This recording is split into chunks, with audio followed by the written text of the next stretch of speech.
We are being joined by Mr. Martin Wolf, the Chief Economics Commentator at the Financial Times, who's joining us on the broadcast. Mr. Wolf, thanks very much for joining us on NDTV this morning. My first question to you, that the Indian government has been pitching this as a historic and a path-breaking New Delhi declaration that has been adopted. What do you think is the worldview on it, and how do you think the world's view about India will change after the adoption of this historic New Delhi declaration?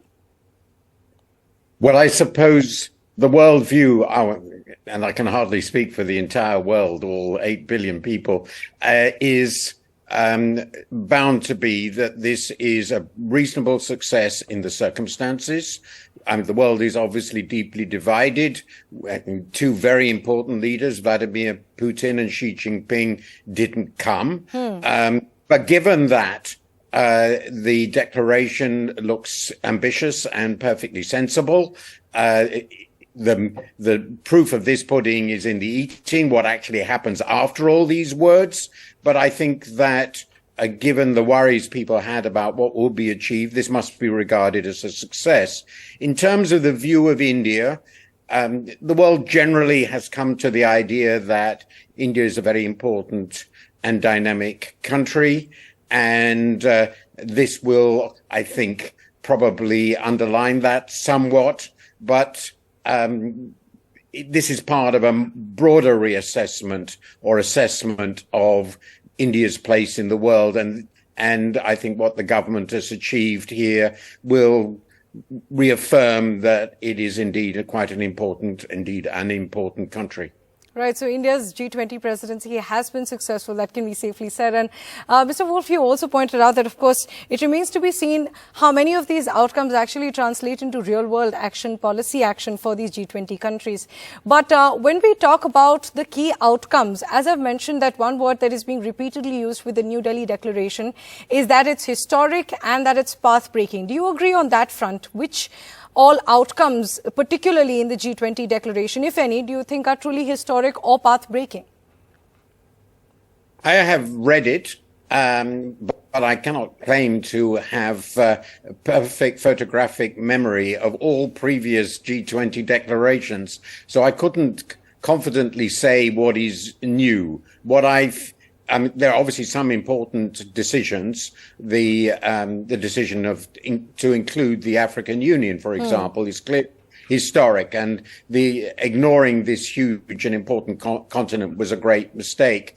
I think what it says in areas like climate change, reform of the multilateral development banks, and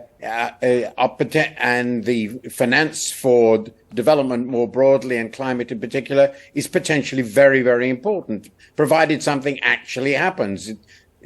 All this will require very serious policy action by a number of governments which are very constrained and have big domestic conflicts over these issues, raising money for development finance, for example, in the US Congress is going to be incredibly difficult. Getting climate action to be more purposeful than it has been so far, we already know is very, very difficult.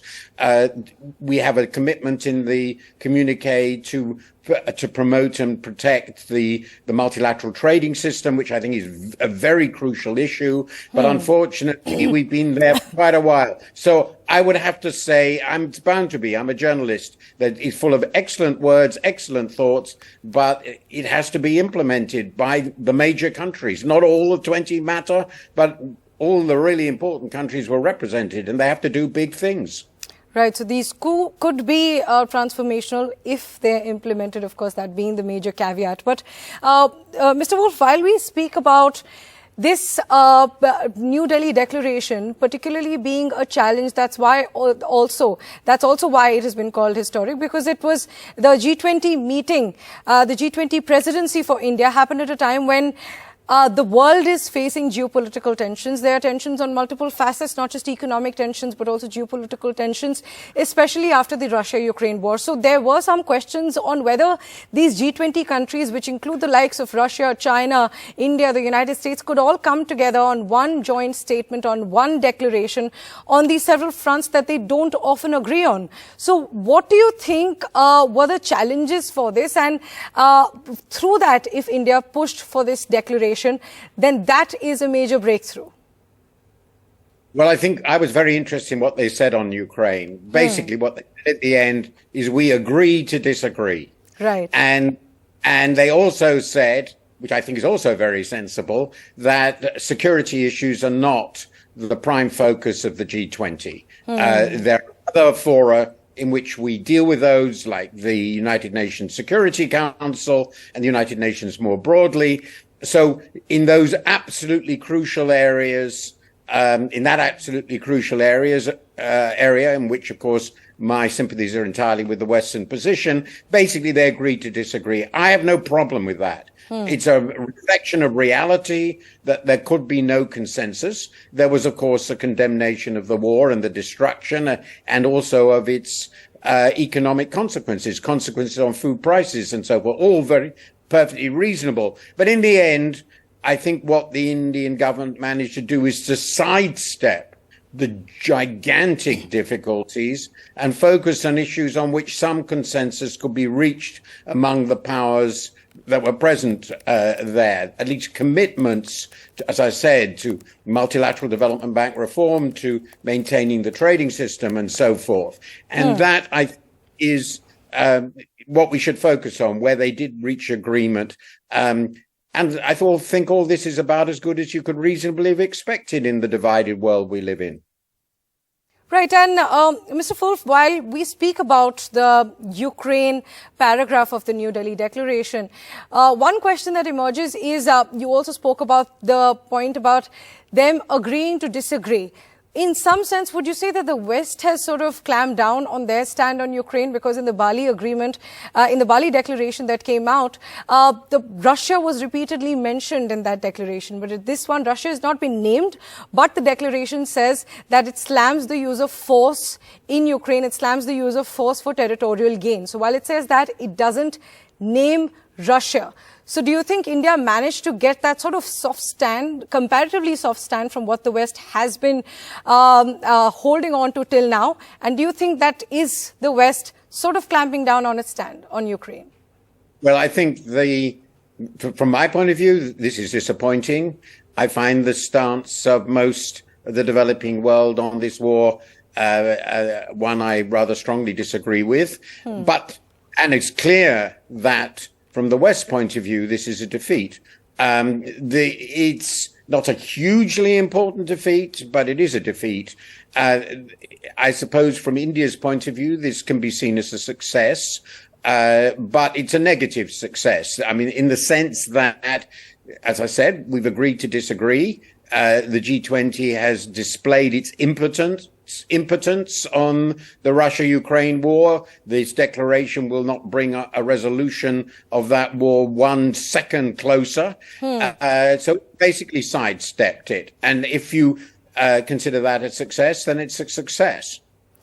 Right. And now if we can talk about some of the economic outcomes of the New Delhi Declaration. One important decision, not just of the New Delhi Declaration, but of the G20 meeting that happened in New Delhi at large. One important, rather significant development has been the India-Middle East-Europe corridor, about which the US President Joe Biden also put out a post on how this will help the economic cooperation. And countries such as Saudi Arabia, India, the United States, all part of this corridor. What is your assessment of this corridor? The US President Joe Biden also tweeted about it. What do you think about this, and what do you think this could mean for the economic cooperation of these countries in the future? This is a very intriguing one, and I have to say it was new to me. It's not something I'd focused on before. It's an intriguing idea, but I haven't done the work or seen the analysis to show what will be involved in making it work, how long it will take, how much it will cost, and what difference it will make to what is already a colossal trade flow. We already have fantastically powerful capacity to shift goods across the world from India through to Europe. We have the Suez Canal, of course, and how much difference this will actually make to economic relations and trade in particular, I have to honestly admit, I really don't know. But it's a very intriguing idea. There are a lot of outcomes, so definitely a lot to go through in the fine print. Thanks very much, Mr. Martin Wolf, for joining us this morning and helping us understand how the world is viewing the New Delhi Declaration.